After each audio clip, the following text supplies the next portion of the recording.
Thanks, Vinny. Thank everybody for coming. Today we're excited to have Laird Landmann as our guest speaker. Laird is a group managing director and co-director of fixed income for TCW. He works as a generalist portfolio manager, setting the overall macro picture for the firm. He co-founded MetWest in 1996, which eventually became part of TCW in 2009. Prior to co-founding MetWest, he had positions at Hoskins Wiley and PIMCO. He has an AB in economics from Dartmouth and an MBA from Chicago, not Booth. Exactly. So with that out of the way, I'd like to invite Laird up here for his presentation.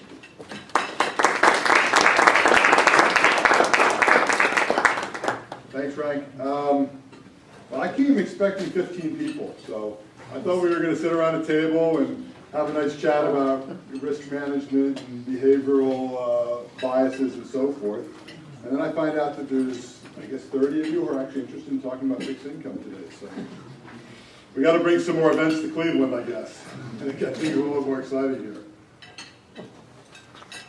I have to stay hydrated, so I've got my lineup of water here, and I'm going to see if I can actually manage my way through this. Today's topic is going to be sort of wide-ranging.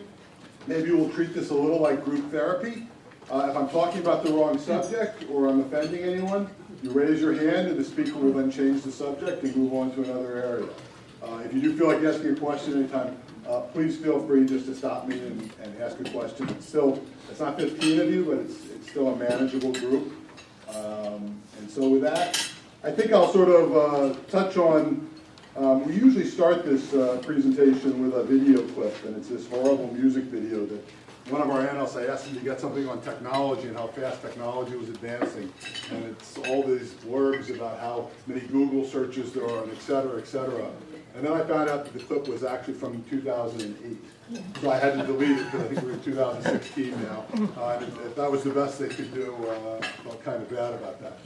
But the real point was that, so information is moving really quickly nowadays. When I started in this business in 1986, I had huge advantages over non-professional investors. I sat on a row of desks with different traders in New York. I had 8 different screens that really only we were allowed to access by license.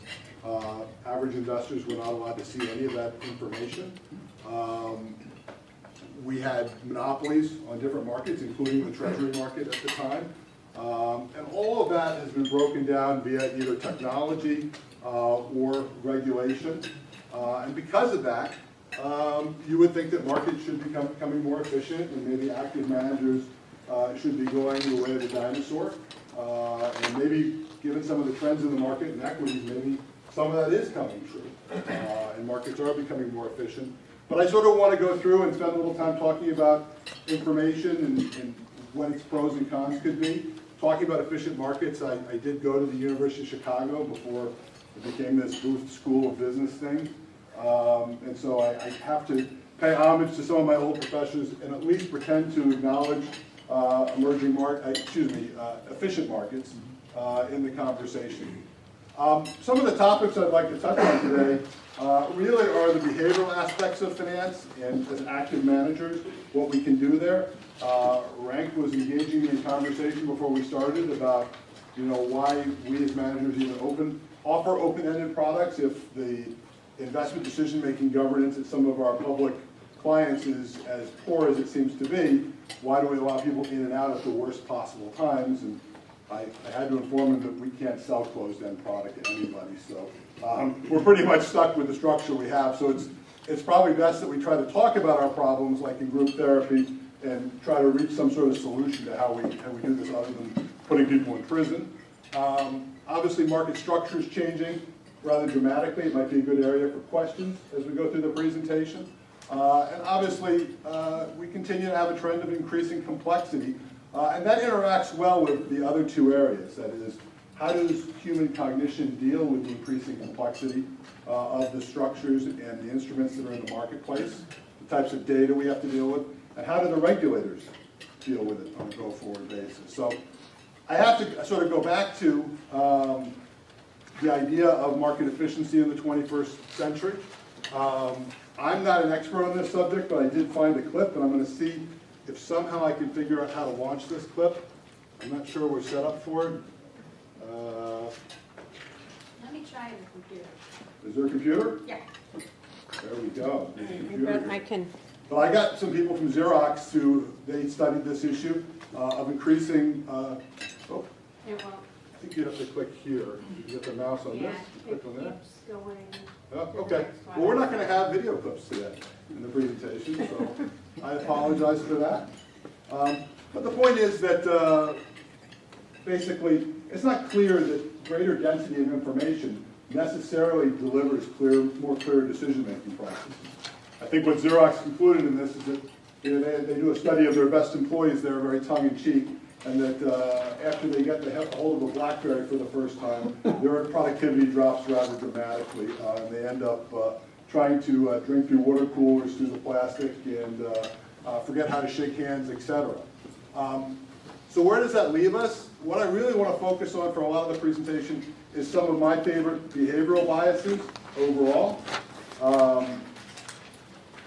The ones that I'm going to spend the most time on are really the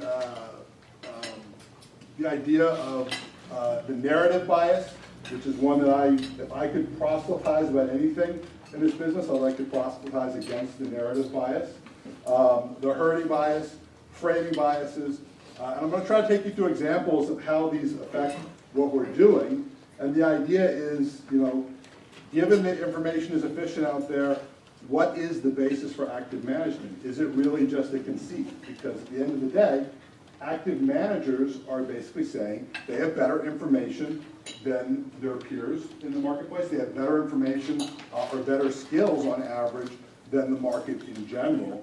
So what leads them to believe that? Obviously, we see that in the narrative bias every day when we turn on the TV, we turn to CNBC, and there's some tiny piece of information that's been released that morning. Markets are moving in response to it, and here's an expert, a wizard, who's going to explain to us why the markets are moving the way they are.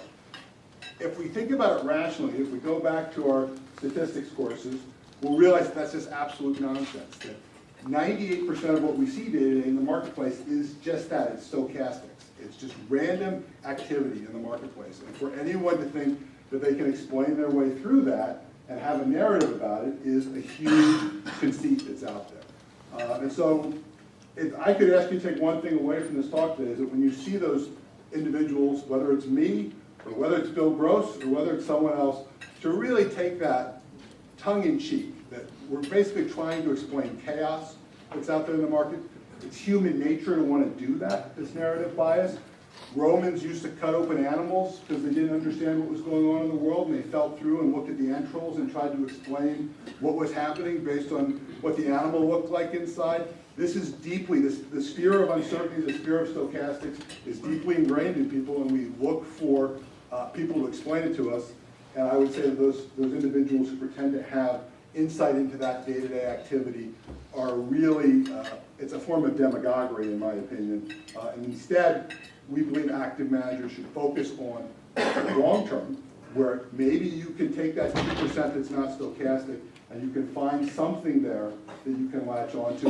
We're going to talk about that in terms of mean reversion, human response to crisis in a moment. But we can also look at these other human foibles, and to the extent that we can move in the other direction from them, I think we have an opportunity to make money in the marketplace. And I've represented here as cave people. Unfortunately, we couldn't come up with a female cartoon representation of a female cave person, but so we didn't mean to be sexist, it was inadvertent. But we represent that here for a reason, which is that human beings have been on the planet for, in one form or another, for roughly 1 million years, depending on which evolutionary theory you subscribe to. For 99% of that time, we have evolved to deal with very real and poignant risks. That is, the risk of being eaten, the risk of being isolated from our tribe, things that were life and death types of decision-making processes. And our response to risk is generally deeply rooted in that type of evolutionary response. And to believe that the 1% of the time that we've been dealing since the Medici started, that we've been dealing with financial risk, that somehow we've become good at this would be very naive to expect that. And so the responses we have to risk, whether it's herding, framing, self-attribution, are deeply ingrained in us, and generally they've been ingrained there for positive reasons. And I'll try to discuss that in a little bit of detail. Unfortunately, one of my favorite biases is herding, and not having the video clip for this is actually going to hurt quite a bit because it's a very instructive video clip. I don't know how many of you are familiar with the ash experiments from the 50s. TCW being right down the street from Hollywood, we thought we'd illustrate the ash experiments for you, and we actually borrowed a clip from reality TV, and we couldn't find anything in The Bachelorette that was applicable. So instead, we picked a clip from Candid Camera where they recreate this famous ash experiment, and what they do is they go into elevators, and they have one target and 3 actors. The actors all go in and face the back of the elevators, and before the elevator ride is done, the 4th person has turned and is facing the back of the elevator also. And then they do a bunch of other behaviors where they face the side and they all turn, they take their hats on and off, and it just shows you there's this deep desire to conform that's based within us, and we see it in the markets every day. I'm going to talk in a moment about the fact that not only do we see it, but we reinforce it in the type of analysis we do as analysts. We should be very cognizant of that as we go forward. But these behaviors create great opportunities for active investors who are willing to go against, obviously, the herd at those moments. And so the herd is, the behavior is there for good reasons. If we didn't have it, we wouldn't have been able to create great cities and great societies. People have to work together, organize together. That natural desire to herd together was extremely protective early on. In the financial markets, I think as you all know, that herding behavior creates market excesses, it creates market crashes. It is the things that economists study and write about the most. And it is, if we can focus instead on how we're feeling, what the psychology of the moment looks like, instead focus on valuation as we believe in when we do active management, that can guide you away. It can give you a discipline, it can give you a tool to avoid being caught up in the herds. I'd like to say that after that, it's all easy after that. It's all downhill. But unfortunately, the trends to complications in the markets, I only have a little gray hair over here. I see other gray hair in the room. People can remember when what we did was less about data sets and numbers, and it was more about experience and understanding cycles. I'm not going to say one is better than the other, but clearly our business has become extremely, I don't think data-sized is a word, but I'll use it. Maybe it's a word from Star Trek or something. But the dependency on data has become very extreme in our business. People naturally do a very poor job of analyzing large data sets. I trained in statistics initially and worked in risk management at Morgan Stanley when I started my career. So I was used to dealing with numbers all the time and seeing the mistakes that people made. And what's interesting is the first course we all take in statistics, the first thing we learn is about data sampling. That you're rarely ever seeing the true data. You're seeing either a sample of the data or a reflection of the data, and you're not seeing the true process that generates the underlying data. But we do that, and then we move on to the interesting stuff. We learn about regression analysis and correlation. And the rest of our careers, we spend posting correlation numbers. I'm going to do that later in the presentation, just so you can yell at me. Running regression analysis. And the bottom line is we forget the fact that we get a 99% correlation, but that doesn't mean anything if the data sample is not good. And we've seen this fail over and over again. The whole subprime debacle was really just a big extension of the problems people have with the data, because our natural biases is to focus on the recent data. The recent data, again, relates to herding. That is, we tend to overweight things that are recent in our memory. And then as we model things, and you hear this term all the time, we use autoregressive and autocorrelation techniques to do that. We're reinforcing the notion that the more recent data with the analysis we're doing is more important, and we're reinforcing the fact that the data we see is more important than the data we don't see. And just to bring that home, the whole problem with the housing crisis, the whole problem with the subprime crisis was really one of data analysis at the end of the day. We had millions and millions of data observations stretching over decades and decades. It seemed like a very fulsome and complete data set that we were looking at. We were able to look at that and then make assumptions about how you could securitize pools of mortgages and what sort of losses you expect in very bad scenarios. However, none of that data set included any type of variance. There was no national housing downturn in that entire data set. So the data set didn't envision a return generator or an outcome generator that could generate negative housing prices overall. So you're really only seeing a small slice of the picture. Millions and millions of data observations would make most statistical analysts feel very comfortable. But we know what the outcome finding was, and when we reached into that box, instead of pulling out the green balls, we pulled out the black ball that one time. It was rather disastrous. And this, combined with the human condition, I think, or the human bias, creates lots of potential outcomes for that. So I think as risk managers, as people who allocate assets, using those value disciplines to avoid hurting, and I think emphasizing the fact that quantitative analysis, as sophisticated, as comforting as it is again, many cases as crude as the Romans cutting that animal open and going in and looking at the entrails and trying to draw inferences about the future.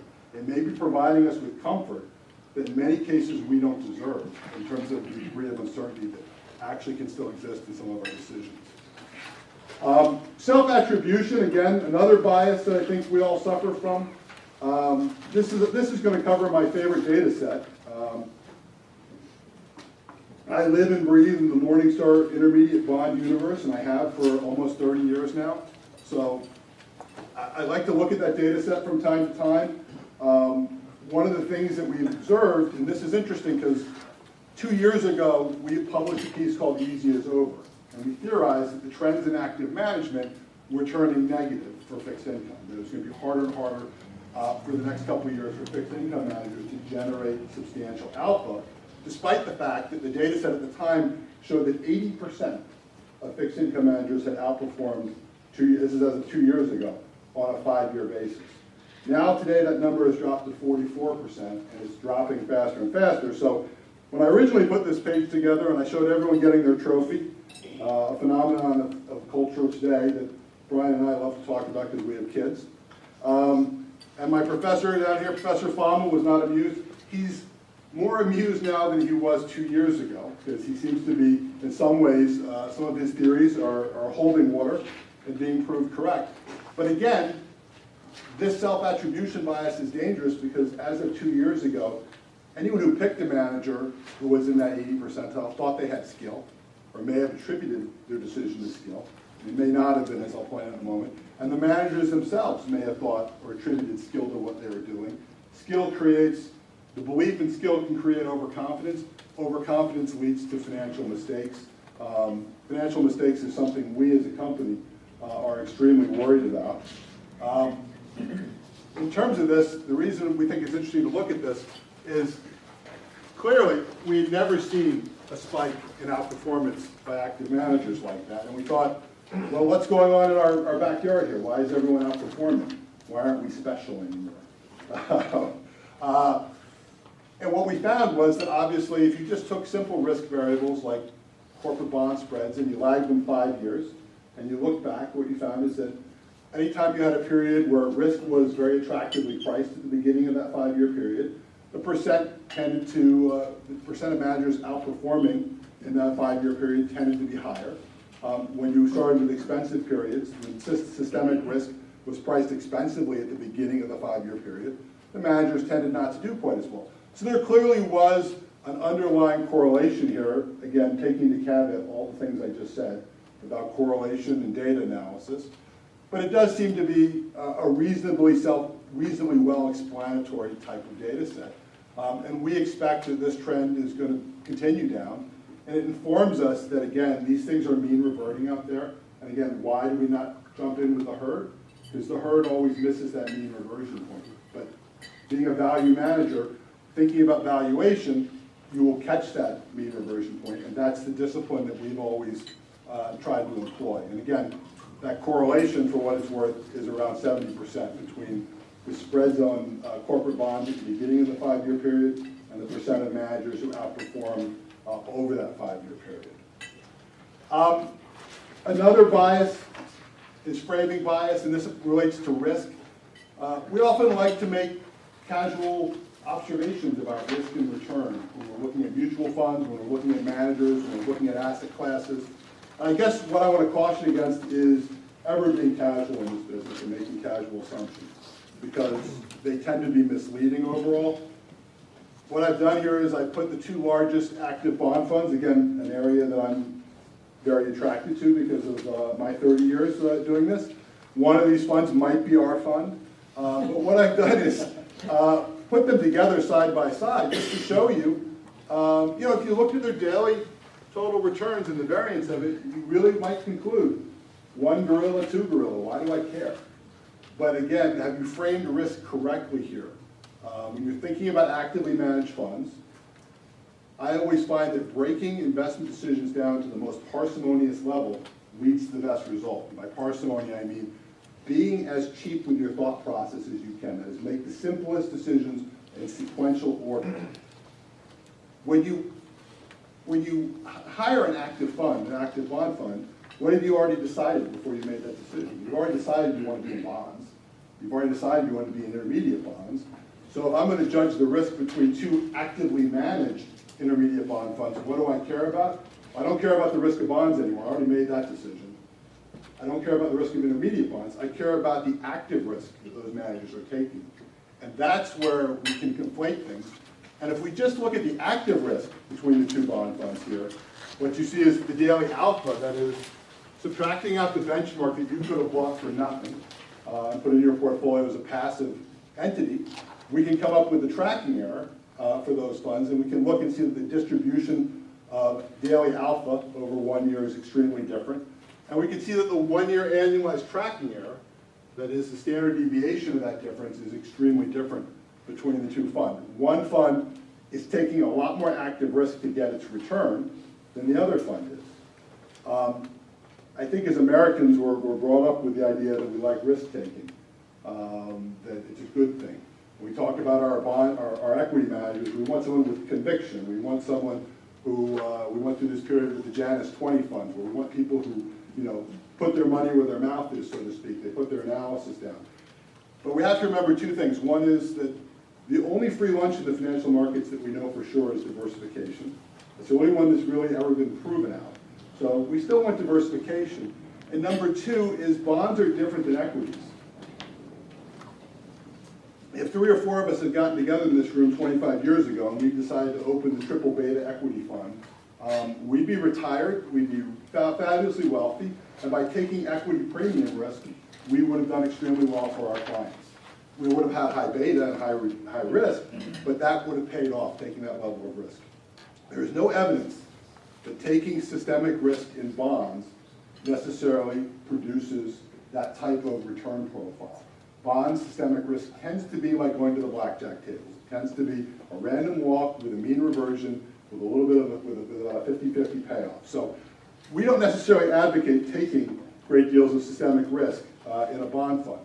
And you can see that while this is a short period of time, and it bears out over 10 years as well, that it hasn't paid off to take more systemic risk and have more tracking error in this fund. And if you look at, this is just the 20 days, so I'm going to skip over this. This just shows you the trends hold over shorter periods than 1 year.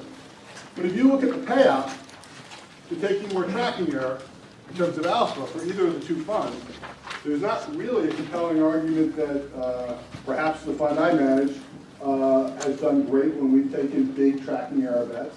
And there's certainly not a compelling case to be made that Fund 2, which is the larger of the 2 funds, had compelling tracking error, compelling alpha from taking more tracking error.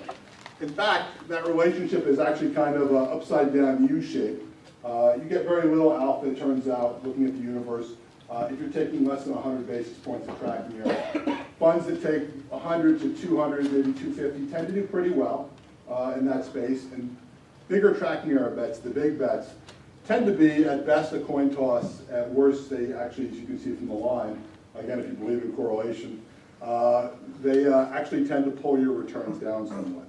So I wanted to sort of just impart that as you think about bond risk, you really have to think about it differently than equity risk. Again, having big cojones in bonds, not necessarily a great thing. Having a diversified approach that sort of shies away from systemic risk and maybe looks more towards selection of the underlying bonds that you're putting in the portfolio, we think that approach makes a lot more sense because the evidence doesn't really support the idea that you get a big return for tracking. I talked about narrative bias already, so I'm not going to spend any more time on that. The idea behind narrative bias, again, is that if I could ask you to leave here with any sort of notion, please, when you see, regardless of who it is on CNBC, that they're explaining how the industrial production numbers that morning are affecting stock returns, turn the channel. This is a leftover chart from the old days, but again, the idea of this chart is just to show we tend to be very enamored of quantitative analysis in our field. And again, I've gone through enough cycles that I've seen all of these different biases basically create the illusion of certainty. That is, that all this analysis using very flawed data leads to the illusion of certainty. It allows people to justify taking larger risk positions than they normally would. It gives them that to the extent that it works for a short period of time, it gives them that wonderful self-attribution where they believe my model's right, I've got the data, I'm going to take the risk. And these are just examples of things that I've gotten to live through. I think there's some individuals in the room who have lived through even more of these types of mistakes. But it seems to be endemic to our business. As active managers, to the extent we can avoid them, we're happy because those mistakes have always led to big dislocations in the marketplace. They've led to good return opportunities for active managers who are patient and basically buy based on price and valuation rather than sort of the mood in the room and the psychology at that moment. We were just talking earlier, it was interesting, with the gentleman at this table about the bond market and how psychology changes so quickly. My firm was profoundly correct in our outlook in January and February, is that we do have a very negative bias on the world right now. We do think the credit cycle is an endearing feature, and the credit cycle will continue to turn negative as we get later and later in the credit cycle right now. But by April, we look like morons again. And you know, everyone in the world is positive. Everyone believes that central bankers can fix all our problems. I saw a wonderful panel with our 4 most recent central bank presidents, and one of the panelists or one of the moderators described them as doctors. Do we have any doctors in the room? Does anyone really like going to the doctor? Does anyone met bigger know-it-alls than your doctor? You know, that they can fix everything. And that just seems like a perfect setting for the mood today in the marketplace. The doctors are fixing it for us. And this idea that they're omniscient, as doctors like to think of themselves as, at least in their little field, it sort of strikes me that that's the mood with central bankers right now. That type of confidence is always misplaced. And we'll talk about in a moment that each cycle we go through that creates these problems has its own set of deceptions with it. I think this is the deception of our time. The deception that central bankers and policymakers can fix our economic woes regardless of how much capital and effort they've already put into it. I'm gonna leave this one out and say nothing more. That's my haircut from the 80s that I was modeled on when I was trying to look like Arnold Schwarzenegger from Commando, for any of you who saw that movie. But the idea is that, you know, look, we create these barriers, and as investors, I think that to the extent that we can be aware of what people are doing out there, what our biases are, we can be better investors. We can encourage our clients to be better investors by focusing on those behavioral biases and their governance. And as we mentioned earlier, I was talking to Rank about governance here. I see it as one of the biggest problems in our business.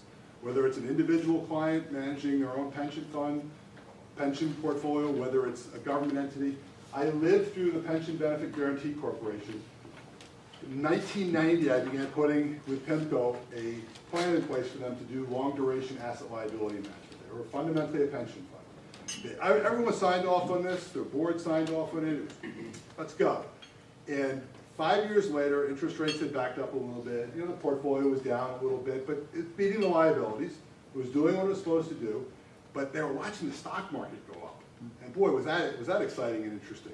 And then they just moved everything into stocks around 1998, 1999, just in time to catch the turnover in the stock market. God only knows where it's going from there. But the point is that these biases that people have, this herding, self-attribution, et cetera, it does create real losses out there for our clients. And to the extent that, you know, we help them be aware of it, I think we can all do better as investors. Talked a little bit already about subprime. I do think this is a fascinating example of data sets creating the illusion of certainty. You know, gosh darn it, even we invested in some AAA mortgage securities that, you know, just didn't seem like, you know, anything could go wrong based on the data. In point of fact, you know, again, talking about herding, many of these securities today are actually going to pay off at par. But it didn't matter at the time, obviously. It became much more risk than people thought because no one had ever modeled for that downside type of behavior in the housing market. And, you know, again, everyone herded in, everybody herded out. Prices were way too high.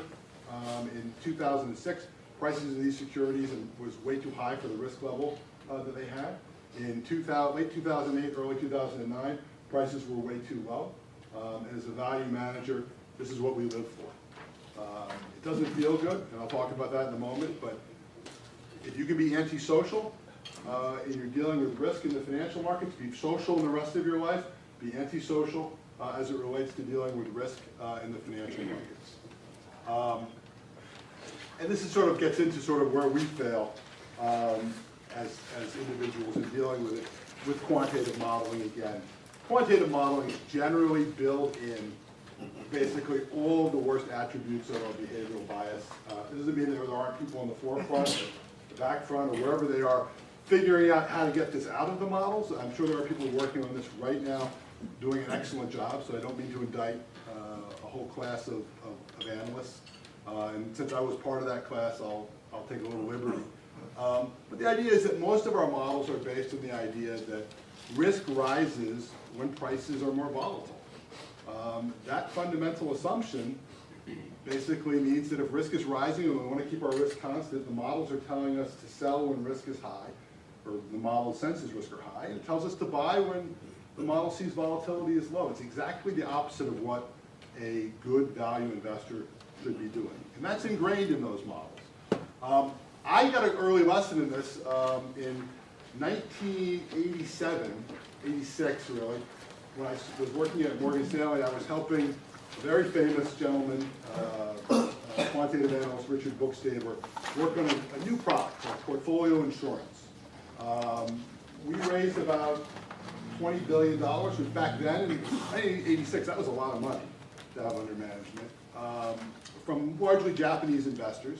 But the idea of portfolio insurance was that by trading in and out of the market in real time, you could replicate options on the equity market very cheaply. So the idea was that if equities were going up, you kept buying in. You take your delta from 0.5 up to 1, and as the market sold off, you would basically sell out of the market. And you do this in real time. And I remember the unfortunate day on, I think it was October 19th, 1987, I had to pass Richard. We used to have to change elevator banks going from research up to the trading floor. And I passed him on the 27th floor, and I was with my colleague who worked on some of the systems with me, Laird, and we looked at him, and first of all, he just looked broken. And we said, well, how are we shedding exposure here? Are you using futures?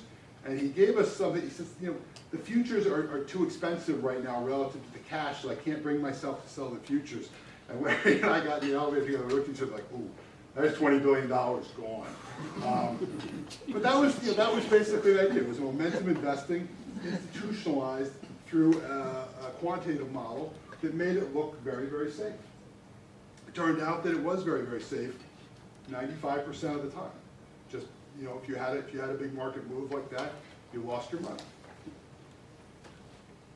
So, to kind of conclude the theoretical remarks here, and just say that there's in a very simple world, and I talked about the idea of being a parsimonious investor a little while ago, the idea of stripping things down to their basics. In a very simple world, there are different types of investors. There's value investors and there's momentum investors. I believe that maybe both can be good at this and both can make money if they're extremely disciplined. I unfortunately chose to be a value investor, which goes by these different names. We buy market declines, we sell market advances. We're never people to talk to at cocktail parties because we're never right. So the market went up today, we sold it. If the market went down, we were buying it. So it feels awful. It does have the benefits from a societal point of view. It does tend to view trends. Momentum investors are another form of portfolio insurance. They tend to be very good at cocktail parties, but obviously there are inherent risks to those strategies that I've discussed. The final topic before talking about where we stand today is just in fixed income, all this could be exacerbated because we're getting into a new regulatory environment where our regulators are encouraging the people who used to basically move risk around to take smaller and smaller positions. There was actually a horrible article in Bloomberg a couple of months back by a very inexperienced reporter basically trying to say, well, is it really that bad out there? Because I see that a lot of the positions are roughly the same size that dealers are taking to what they were 10 years ago. That point of view missed two things. One is that the size of these markets is double, triple, and even quadruple the size in many cases. And the second is that the position sizes that they're measuring weren't apples to apples. Back then it was just pure transactional business. Today, a lot of those positions are sophisticated hedging strategies that the Wall Street firms have to hedge their balance sheet risk. So that money's not really available for trading and positioning. And what we've observed is that Wall Street firms really aren't scalping in the markets anymore, meaning that they're not taking short-term risk to position securities to move them from TCW to PIMCO, from PIMCO to Western Asset, from an insurance company to a bank. That's what their business used to be, and that piece of the market is missing. And it's, again, in a calm market, the waters look nice and clear, and what you don't realize is that when you jump in, that water is 1.5 foot deep, so you better not dive. And I think that's the position we are in today from a liquidity perspective. We're facing all sorts of new actions from the regulatory agencies to look at how we monitor liquidity in mutual funds. I'll be happy to answer questions on that. Is it going to change anything? No. Is it going to make for some more onerous regulation? Almost certainly. Will it make the markets more liquid or less liquid? Almost certainly, like the Heisenberg uncertainty principle, when you go to measure something, you change it. And I think as we go to measure this, we're not going to necessarily change it in a positive way. I think we're going to change it probably in a negative way. So, there's been a lot of changes to our market structures over the last 30 years that I've gotten to experience. I grew up in a time when Salomon Brothers and Morgan Stanley were private institutions, and gosh darn it, if they wanted to take $3 billion of risk in this or that, they just did it, and they didn't worry about their quarterly earnings, et cetera. Obviously, that all changed as we moved through the 80s and 90s, and all these companies went public, merged into investment banks from trading houses. That's brought liquidity down. Behavioral changes, I think, are bringing liquidity down. The Volcker rule has certainly not been positive. I think we sit today in probably a very difficult position in the fixed income markets. I think that means that when the credit cycle finally gets around to crashing on us, which it always does, we have to be patient with it, but it gets there. When it gets there, I think we may find that the fundamentals are a lot better than the last time around, but in point of fact, the liquidity being constrained may lead to similar price moves in some of the sectors. A few comments on where we are today. We would argue that the traditional business cycle we learned about is dead. It's no longer about the Phillips curve and the Fed worrying about unemployment, and when it's too low, they have to fight inflation. We haven't seen that for the last 4 or 5 cycles. What we have seen, really, it's about the expansion of credit. You get policymaker stimulation coming out of a recession. That encourages credit taking, credit risk taking, encourages credit expansion. You tend to then find that the useful means for that credit expires, meaning that the productive sources that you take credit out to invest in that would increase productivity, increase production, the good ideas sort of get used up. So then where does it go? It has to go into other assets. We would argue that the last couple expansions where we see this asset prices sort of decoupling from income creation, that's really the effect of that. That's one of the things we can use to diagnose this new type of business cycle.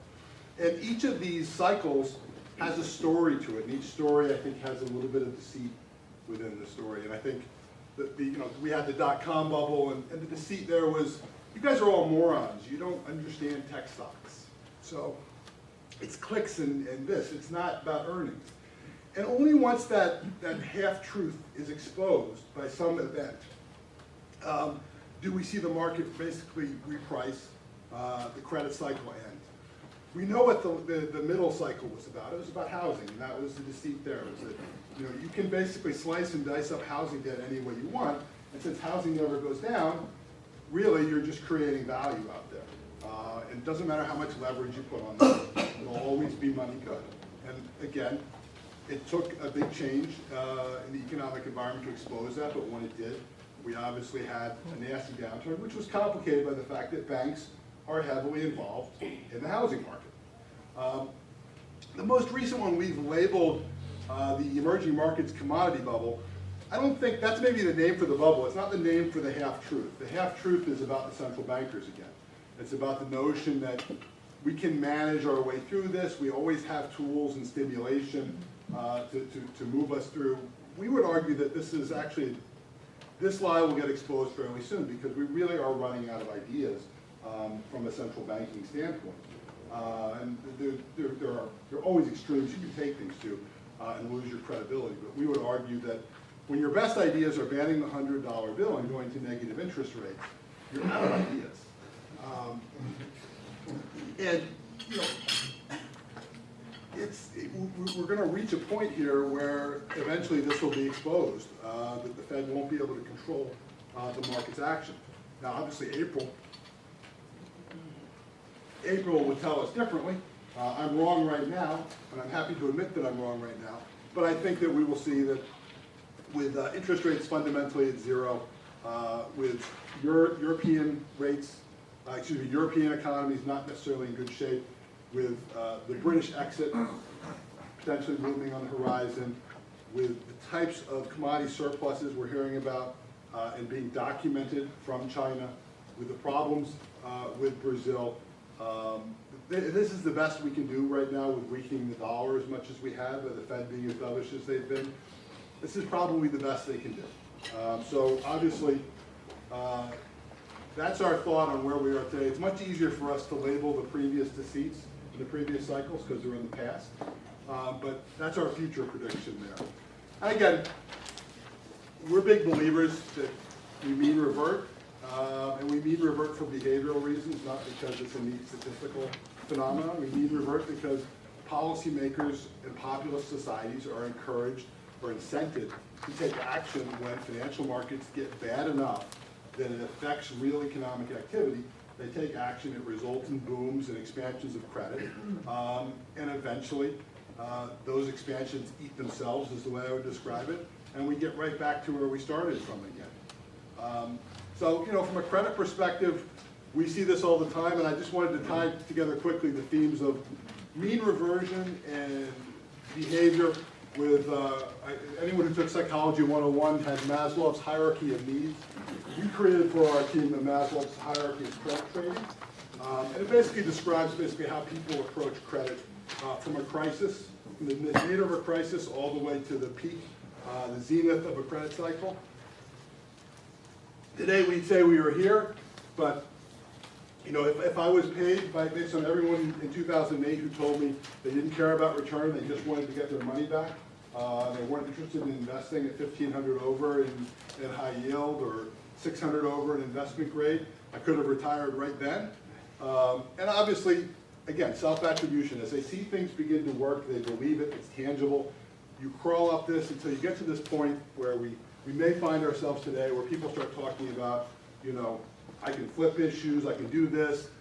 Eventually, we may reach the point of what we call self-actualization in the cycle, where I can slice and dice credit any way I want, put as much leverage on as I can, and I'm going to make money doing this despite the fact that credit is priced, you know, 2 standard deviations, 3 standard deviations expensive to its historical position.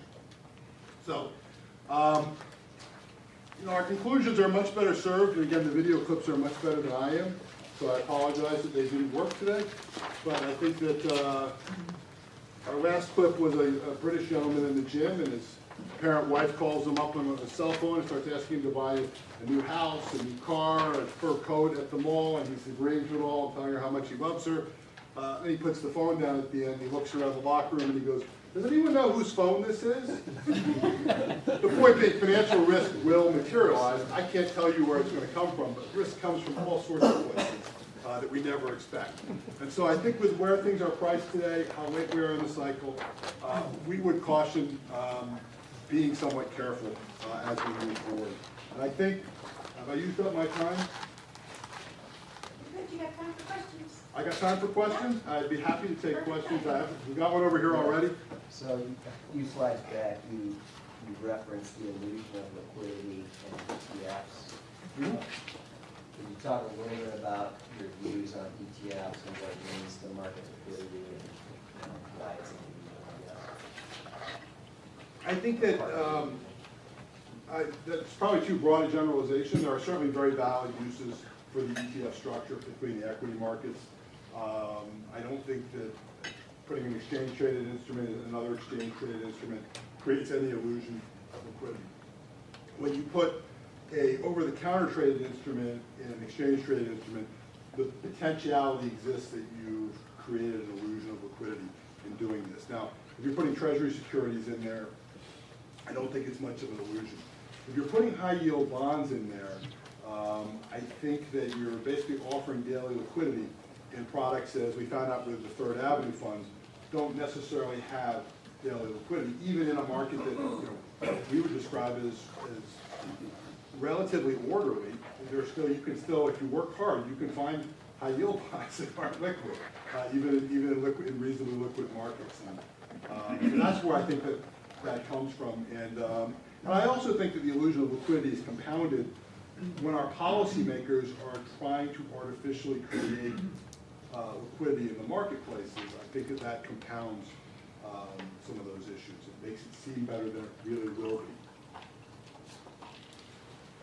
So on the client-facing side, for those that have individual clients they're working with that are trying to set up a replacement income for their wages for retirement, given everything that you looked at and what's available out there, what should we be telling them? That is a hard question. One of the things that we always say as a shop is that we never want to be advocates of our asset class.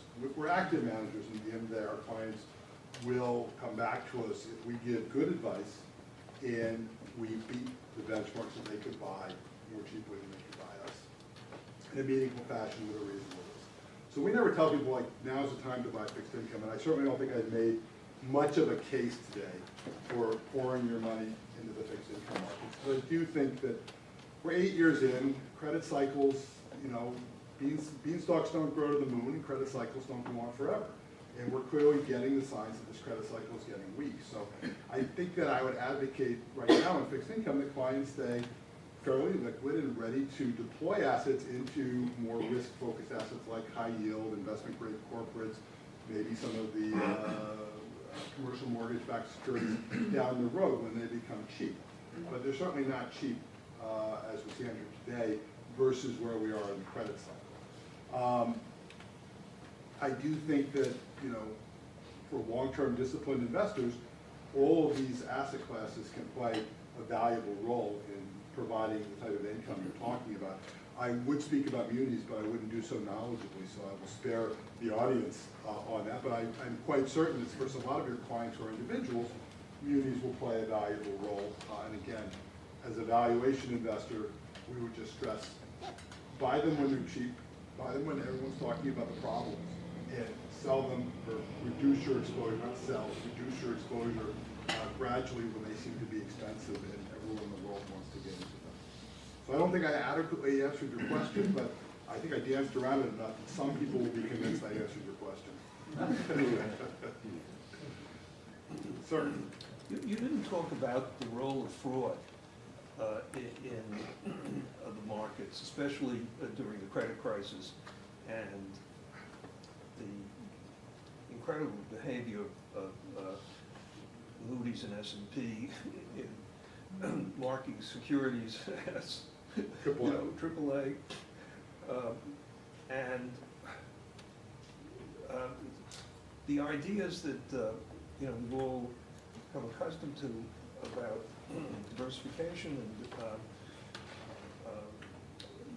risk, trying to minimize risk, probably are correct, but the markets have been so infused with fraudulent behavior that nothing will work. On the first topic of really Moody's and S&P, I used to, before the narrative bias, proselytize about that. I proselytize about the rating agencies. Unfortunately, occasionally we have to come into contact with these individuals, so it may be very unpopular for a while, but I agree with the proposition that, I don't know, fraud is a high standard legally, but I think self-dealing, in that they received huge payments, bigger than they received on corporate bond ratings for ratingly structured products. They received a very large share of their income for a time doing that. And I think that you could only do that if you gave them AAA ratings. It's the only way it works. So to the extent that they were pretending to be independent in this process, I don't think they were. I think that certainly they could have pointed to the statistical analysis they did and said that, look, we looked at tens of millions of observations, as I said, and it all seems to play out. It's just that a good statistics professor would have schooled them right away and said, you don't have a data set here. So I used to be more strident about this, and eventually people got tired of hearing about it, but I do think it played a vast role in the expansion of that type of credit. It facilitated it. And I believe that what the policymakers currently do, and that is starving people for a return by basically artificially bringing down short-term interest rates, by making risk-free assets very expensive through quantitative easing and other strategies. I believe that also encourages fraudulent behavior on the parts of the market. It drives stock prices up. So companies like Valiant Pharmaceuticals, clearly, what the hell were they doing? I mean, they're trying to squeeze pennies out to prove that their earnings model can still work, but they're engaging in behavior that is undermining the credibility of their whole entire company, the entire franchise. You see more of that type of activity when markets become frothy like this. And you also see more desire on the part of your clients to find weird ideas, I'll call them. There was just a story on Bloomberg about a private equity guy in Latin America. And he took in a couple $100 million, promising people 24 and 36% guaranteed returns by participating in the profit streams of the companies that he was buying, and then he'd show you a picture of him and Richard Branson together at their house in the British Virgin Islands. I think people are more susceptible to that when their alternative is they're looking at zero. And suddenly a savior has come along to basically fix this problem for me. Because we all know people and have clients who, the financial repression of 1% and 2% risk-free rates, whether they be 5 years or 10 years at those rates, it's not adequate for the type of income-based living that they thought they would be doing at this juncture. So I do believe that also encourages fraud. Again, I don't know that I got a good answer to your question, but I hopefully addressed it. Could you touch on Japan and whether you think that might be an example of where we're seeing this exotic monetary policy possibly starting to prove impotent? I think, as I said, I think when you reach that point in your cycle, depending on, if you're the Swiss, maybe you can pull it off, but when everyone else reaches that point of, let's ban currency and let's go to negative rates because that will give us true freedom to set the price of money and set the demand curve for money, I think you've lost your way somewhere. I think in the U.S. it's not a very constructive set of ideas, because first of all, most people I know who are working, using working stiff expression, if the bank's charging them -2%, they're gonna go into the bank, they're gonna cash their check, they're gonna put the money in their pocket, and they're gonna just deal with it that way. Maybe more sophisticated people will get a safety deposit box. So now the Federal Reserve has to regulate the price of safety deposit boxes so that it can equilibrate between whatever negative rate they've set and the ability for people to store money safely at their bank. I mean, this is exactly that. It's exotic monetary policy. The next step in exotic monetary policy is really collusion between the authorities, where the independence of the central bank is destroyed, where it's federal government sets up programs to create jobs, and they basically sell bonds to do that directly to the Federal Reserve in the form of quantitative easing. And that's, then you're no longer, you've reached banana republic status at that point. Is Japan taking us down that road? Logically, they are our albatross, our canary in the coal mine. They are what we should be looking at to understand where, the demographic trends, our debt trends, where all this takes us, the financial repression trends.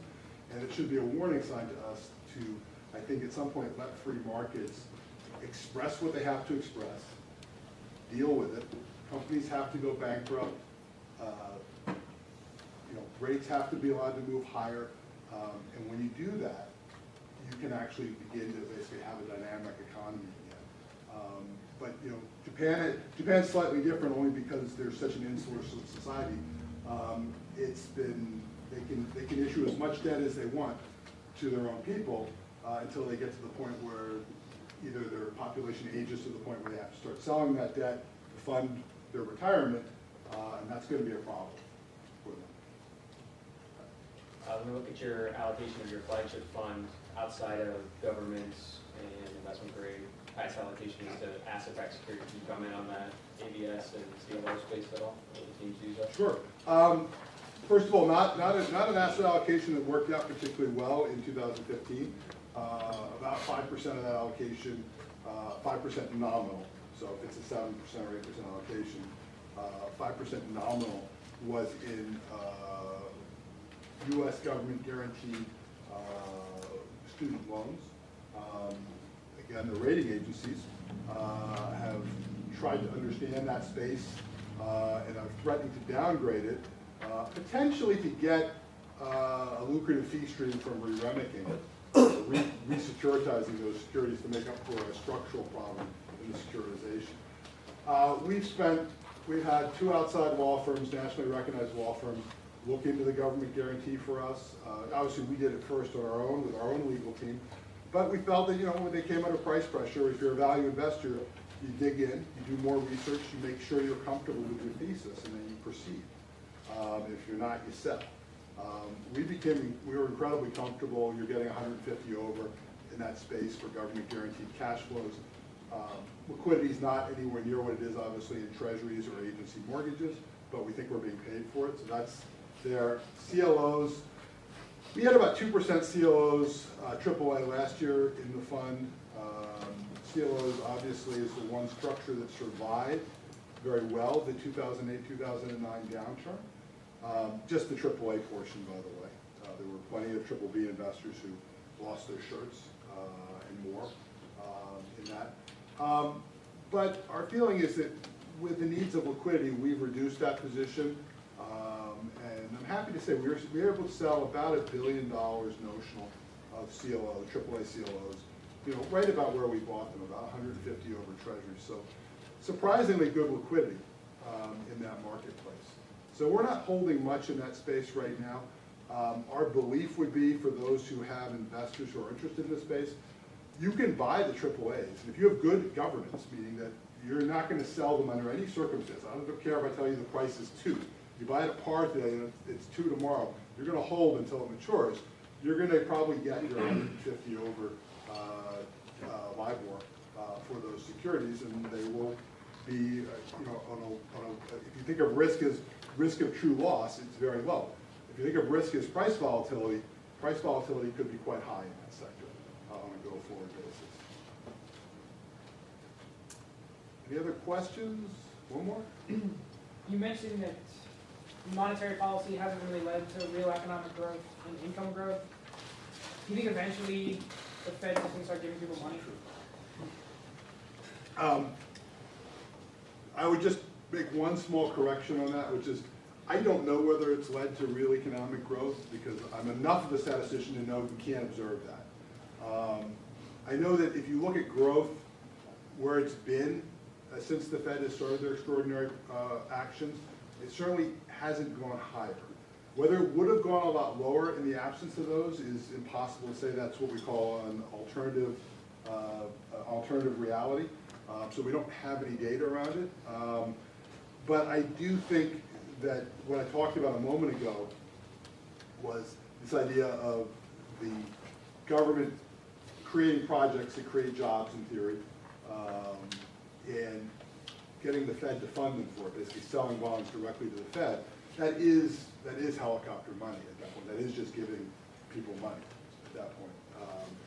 It's a much more disguised way than dropping it out of helicopters and causing riots. But it is that first step down that slippery path of, just directly infusing helicopter money into your economy. So I think we'll do that. I kind of hope not, because central planning. I mean, at the end of the day, most of us here are believers that free markets aren't perfect. But given that free market setting the price of goods and services versus our neighbors who happen to be more important than us, or the government, worst case, I think we'll take the free market. It's anonymous, it does the best it can, it takes into account supply and demand, it's not political in its discord. So I think that as we go down that path towards central planning, it's not a good thing. I think they're going to find that out in China in a very big way, that this, quote, free market experiment that they've had has been anything but. If your government is directing resources to build cities that nobody's going to live in, just because it happens to create economic activity in the near term, that's not free markets. The free market, the great real estate developer Donald Trump never would have gone and built those cities, so, why should the government have done it? Did I answer the question? I'm sorry? Yes. Okay. Well, I certainly appreciate everyone coming in to listen about bonds today. It's rather extraordinary. I didn't see anyone fall asleep.